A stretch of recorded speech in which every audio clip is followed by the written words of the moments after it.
Tonight, our NBC5 Investigates team looking at developments in an unusual lawsuit filed by the president of Mexico against El Chapo's attorney for critical comments he made here in Chicago. Investigative reporter Chuck Goudie has the story.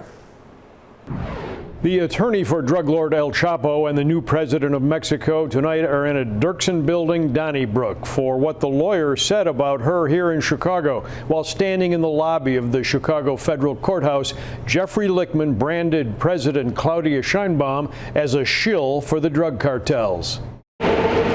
Last Friday, when attorney Jeffrey Lichtman walked to the microphones in Chicago's Dirksen Federal Building, he had just appeared in court on behalf of this man, Ovidio Guzman Lopez, known as El Raton, the Rat, who was pleading guilty. Guzman Lopez is a son of the cartel kingpin El Chapo, who Lichtman has also represented for years. During this Q&A, Lichtman took a sizable swipe against the Mexican government, accusing Mexican leaders of being in cahoots with the drug cartels. It's not so much of a surprise that somehow, for 40 years, the Mexican government, Mexican law enforcement did nothing to capture who was probably the biggest drug dealer, perhaps in the history of the world. That is this man, Sinaloa cartel co-founder Mayo Zambada, who was mysteriously flown over the border from Mexico a year ago and is now jailed in New York City. But after roaming free here in Mexico, overseeing decades of drug violence through numerous administrations. Perhaps she should look to her predecessors in the president's office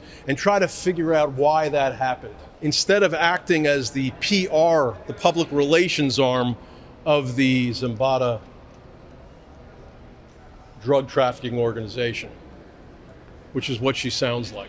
Tonight, Mexican President Sheinbaum has filed a defamation suit against Lichtman. The Mexico Attorney General's office and AG Alejandro Gertz Manero claiming statements of cartel protection are false and that Lichtman should be held responsible. The New York attorney continuing to stir things up on social media, citing the president's corrupt office and government. Attorney Lichtman has not responded to NBC Chicago messages, but between time in front of the cameras last week and social media, his views have been made clear. As for the president, she is declining a tit-for-tat debate with Lichtman, saying the lawsuit will be sufficient because, as she put it, they can't allow such slander. Back to you.